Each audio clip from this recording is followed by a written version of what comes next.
सोचिए आपकी बहन के ऊपर अगर आपके साथ होता तो क्या बीतती। हम 5 बहनें अब कहाँ की रहे, सबकी तो शादी होगी। बहरहाल छोड़िए, हम 2 बहनें किस काम के हैं, हम 2 लोग कहाँ जाएंगे, कौन सहारा है मेरा। हम बाप का सहारा बने, माँ का सहारा बने, या भाई का बदला लें, उसको न्याय दिलाए, या खुद को आश्वासन दे कि हम अभी जीवित हैं। ऐसा गिरा उसने कि भाई हाथ छुड़ा के भागने के चक्कर में उधर चला गया, उधर उसका बेटा छिपा था, ये लोग चारों तरफ से उसको घेर लिया, फिर आके ऐसे पीछे से गर्दन पे ऐसे लगा दिया। मेरे भाई की हत्या मेरे सामने हो गई, पैदा होते तो नहीं देखे, बट जाते वक्त उसको देख लिए। आज तो दिवाली है ना, सबके घर में दिया जलेगा, मेरा दिया तो सबसे पहले बुझ गया। हमारे घर में दिया कौन लाएगा। 5 बहनों में अकेला भाई था, खा गए वो लोग भी उसे। निर्दोषी को ऐसे कब तक लोग खाते रहेंगे। मेरे भाई को कभी कोई वापस नहीं ला सकता, लेकिन मैं चाहती हूँ जैसे मेरा भाई गया ना, मुझे भी उन दोनों बाप बेटों का खून चाहिए, और उसका बेटा जो ऐसा है ना, उसकी नौकरी नहीं होनी चाहिए, वो लोग कभी आगे ना बढ़े, और वो हमेशा सलाखों के पीछे रहे, जो लोग भी जीवित रहे हैं। हमने 1.5 बीघा जमीन उसको दे दिया था, इस पे भी जहाँ हम लोग खड़े हैं इस पे भी केस चल रही है। मेरा उधर गया है, उस पे पोखरी है, उस पे उधर खेत है, उस पे कहाँ जाए हम लोग। हम गरीब लोग हैं, हम जी नहीं सकते। क्या हुआ था कल जो है? मेरा भाई सुबह कल 7 बजे के आसपास ब्रश कर रहा था, और मैं रोटी बना रही थी, बोला कि खाना निकाल, मैं भी आ रहा हूँ। और मैं खाना निकाल के उसका वेट कर रही थी, 5 मिनट हुआ, जब वो नहीं आया, बाहर निकली तो लालता यादव ने मेरे भाई को जहाँ बाइक खड़ी वहाँ पे एक लाठी मारा, और वो बच के उससे निकल गया। फिर उसको उसने घेर लिया, उधर लेके गया, उसका बेटा उधर तलवार लेके खड़ा था। मेरे भाई का सर धड़ से अलग कर दिया उन्होंने। कोई झगड़ा कोई विवाद कुछ नहीं हुआ था, बेवजह का उसको मार दिया। कोई कसूर नहीं था मेरे भाई का। 16 साल की उम्र में क्या करता कोई लड़का। इतनी छोटी सी उम्र में उन्होंने बेवजह की 3 केस उसके ऊपर की थी, और 18 केस मेरे पूरे परिवार के ऊपर थी, बिना मतलब का। मेरी जमीन, हमने 1.5 बीघा जमीन उसको दे दिया था, इस पे भी जहाँ हम लोग खड़े हैं इस पे भी केस चल रही है। मेरा उधर गया है, उस पे पोखरी है, उस पे उधर खेत है, उस पे कहाँ जाए हम लोग। हम गरीब लोग हैं, हम जी नहीं सकते। उसका बेटा ऐसा ही है ना, उसी के बलबूते पे वो चलता है, और खुद 1.5 करोड़ लेके आया है। झारखंड में रहता था, कोयला तोड़ता था, तो पैसा लेके आया, हमें जीने नहीं देगा। हम जी नहीं सकते, हम गरीब लोग हैं, तो हम जीना छोड़ दें। आप हमारे लोगों को खाते रहो, और हम ऐसे बस बर्दाश्त करें। इसके पहले कभी विवाद हुआ हो जमीन? विवाद हुआ था 6-7 महीने पहले हुआ था, लेकिन इतना कोई हद तक नहीं पहुंचा था। और हमने कई बार 2 साल में कम से कम 200-300 हमने एप्लीकेशन दिए होंगे थाने पे। यशु साहब, यशु ने खुद कह दिया कि जब तक ये ज़मीन खून नहीं पिएगी तब तक कुछ नहीं होगा। और वो थाने पे हमेशा पैसे भरता रहा, और ये लोग बस पैसा लेके हमारे भाई को खा गए। 1.5 करोड़ मेरे भाई को खा गया। मेरे भाई को कभी कोई वापस नहीं ला सकता, लेकिन मैं चाहती हूँ जैसे मेरा भाई गया ना, मुझे भी उन दोनों बाप बेटों का खून चाहिए, और उसका बेटा जो ऐसा ही है ना, उसकी नौकरी नहीं होनी चाहिए, वो लोग कभी आगे ना बढ़े, और वो हमेशा सलाखों के पीछे रहे, जो लोग भी जीवित रहे।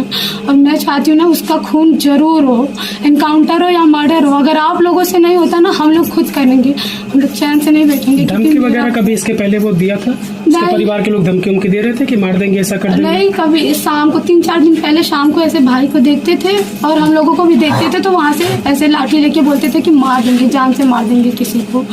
तो हम लोगों को थोड़ी पता था बिना विवाद के कोई ऐसे कर देगा। कोई बात नहीं थी, वो तो ब्रश कर रहा था, कुछ बोला भी नहीं था, तो भी आके उसको मार दिए। घर पे कोई नहीं था, उसने देखा कि बस मम्मी और भाई बाहर है, इसीलिए वो आके मारा।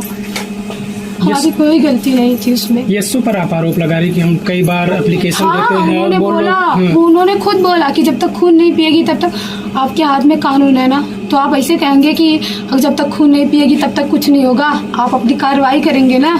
हम आपके यहाँ क्यों आते हैं? हम यही लेके आते हैं, हम गरीब लोगों का आप लोग निवारण करेंगे, हमें न्याय दिलाएंगे ना। ये थोड़ी कहते हैं कि तुम लोग मर्डर कर लो तभी मानोगे। थाने के आगे आप लोग नहीं गए? आप लोगों ने एसपी-डीएम से मिलने का प्रयास नहीं किया? सब जगह एप्लीकेशन गया, लेकिन आज लोग जागरूक हुए, आज आए हैं। जब मेरा भाई चला गया मेरे हाथ से, तब आए लोग। क्या करेंगे हम लोगों का?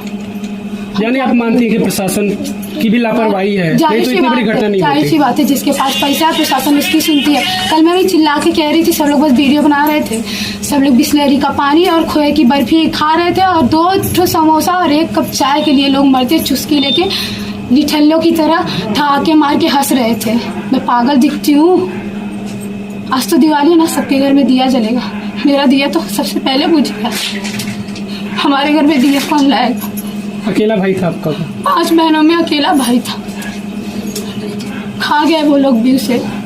निर्दोषी को ऐसे कब तक लोग खाते रहेंगे?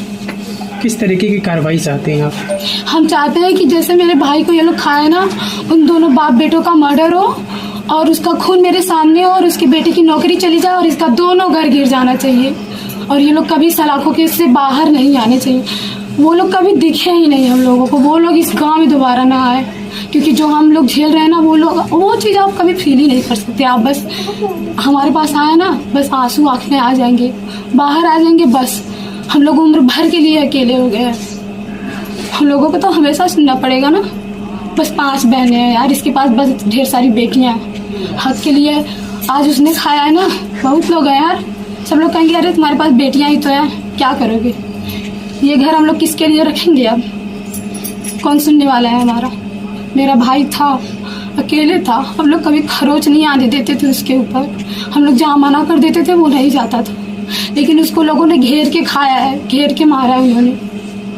अभी कल उसके इधर से उसने प्रशासन को पैसा दिया, खुद रूम से बाहर निकला और प्रशासन को पैसा दिया। पुलिस वाले उसको लोग कि ऐसे भागे जैसे आंधी आती हो और कोई देख न पाए तूफान आया किधर से। हम लोग यहीं रो बिलख रहे थे ना, हमारे पास कोई नहीं था। हम 2 बहनें और मेरी माँ अकेले थे। हम रोड पे थे, वैसे धूप में चिल्ला रहे थे ना, कोई नहीं आया हमारे पास, कोई आश्वासन भी नहीं दिया हमें। हम ऐसे चिल्लाते रहेंगे, जान भी दे देंगे ना तो भी मेरा भाई वापस नहीं है। लेकिन हमको न्याय चाहिए। जैसे मैंने अपने भाई को खोया ना, वैसे उसका भी लाल हटना चाहिए। वो लोग चैन से न रहे, उसका भी खून होना चाहिए। वो लालता प्रसाद और रमेश चंद्र यादव, वो जीना नहीं चाहिए। बस ये लोग और जो बाकी लोग हैं उसके घर के ना, वो लोग कभी सलाखों से बाहर ना आए। इनको फांसी होनी चाहिए तो होनी चाहिए। हम सब कुछ बेच के केस लड़ेंगे। आप लोग नहीं सुनेंगे ना, प्रशासन नहीं सुनेगी ना, सब कुछ बेच के हम केस लड़ेंगे। यहाँ से मुख्यमंत्री तक हम पहुँच जाएंगे। हमको 3 दिन का टाइम दिया गया है। एमएलए साहब बोले हैं, उन्होंने मेरा हाथ पकड़ के रोया और बोला बेटा मैं दिलाऊंगा इंसाफ। हमने आज 2 दिन चला गया ना, कल तक का और टाइम देखेंगे हम, बस ओनली 1 डेज। बस उसके बाद हम अपना शुरू करेंगे। हम किसी का नहीं सुनने वाले, क्योंकि खोए हैं हम अपना। आपने कहा कि यहीं पर लाठी मारते हैं वो लोग। हाँ, आपके भाई के ऊपर हाँ, आप लोग देख रहे थे? नहीं, आपके सामने मारा था लाठी? हम इधर अंदर से मम्मी के कंधे पे ऐसे हाथ रखा था और ऐसे आके मारा। भाई मम्मी के कंधे से ऐसे उछल के उधर हट गया। मम्मी उसका हाथ पकड़ी, लेकिन ऐसा गिरा उसने कि भाई हाथ छुड़ा के भागने के चक्कर में उधर चला गया। उधर उसका बेटा छिपा था, ये लोग चारों तरफ से उसको घेर लिया। फिर आके ऐसे पीछे से गर्दन पे ऐसे लगा दी। मेरे भाई की हत्या मेरे सामने हो गई। पैदा होते तो नहीं देखे, बट जाते वक्त उसको देख लिए।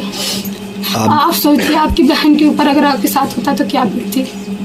हम 5 बहनें अब कहाँ की रहे? सबकी तो शादी होगी। बहरहाल छोड़िए, हम 2 बहनें किस काम के हैं? हम 2 लोग कहाँ जाएंगे? कौन सहारा है मेरा? हम बाप का सहारा बने, माँ का सहारा बने, या भाई का बदला ले, उसको न्याय दिलाए, या खुद को आश्वासन दे कि हम अभी जीवित हैं।